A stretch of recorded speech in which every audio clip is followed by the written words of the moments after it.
श्री सुखदेव भगवान समझाते राजन परीक्षित। अब महाराज धीरे धीरे वो पुत्री बड़ी हुई, कुछ जो बड़ी हुई है तो महाराज जनक की सभा में एक धनुष रखा था। वो धनुष कब का रखा था? 19 पीढ़ी पहले का। वो धनुष इतना भारी था जो किसी के हिलाए से हिलता नहीं था। वो ही धनुष महाराज सीता जी ने उठा लिया। कैसे?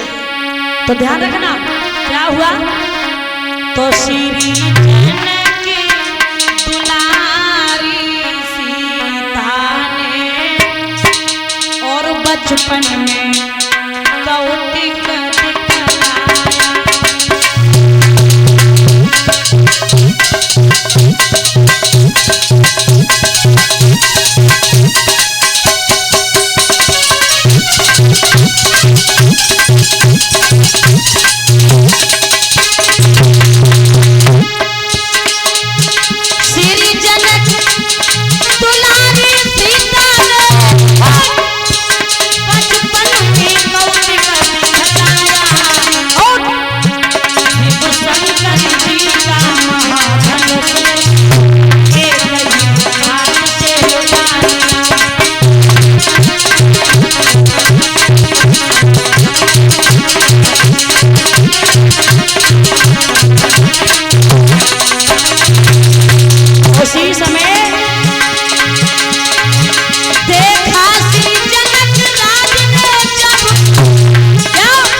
उस धनुष को सीता जी ने जैसे ही उठा लिया तो जैसे ही महाराज जनक ने देखा कि मेरी पुत्री सीता ने ये धनुष उठा लिया।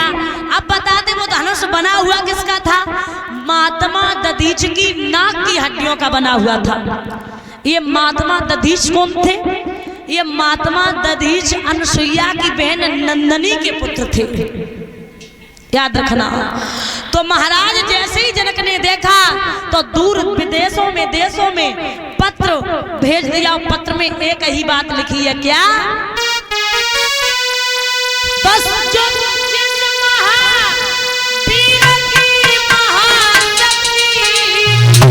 और जो धनवा तोड़े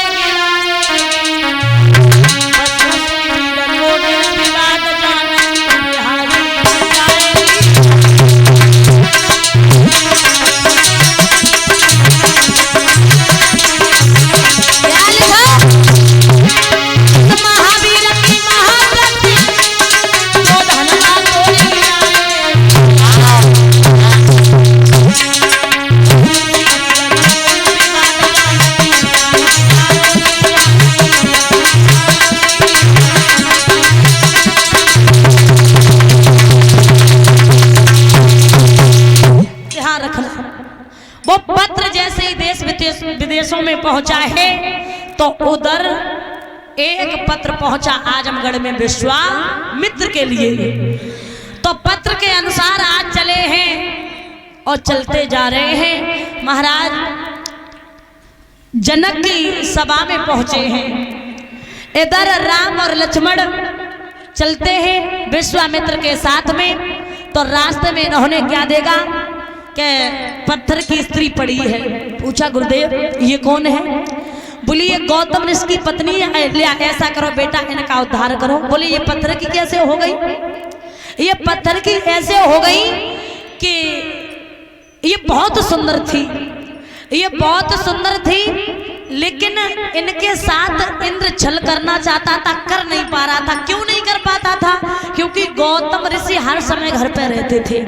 एक दिन इंद्र चंद्रमा के पास पहुंचा और कहा है कि मेरा तुम्हें इतना काम करना होगा। तो चंद्रमा जो था वो मुर्गा बन गया।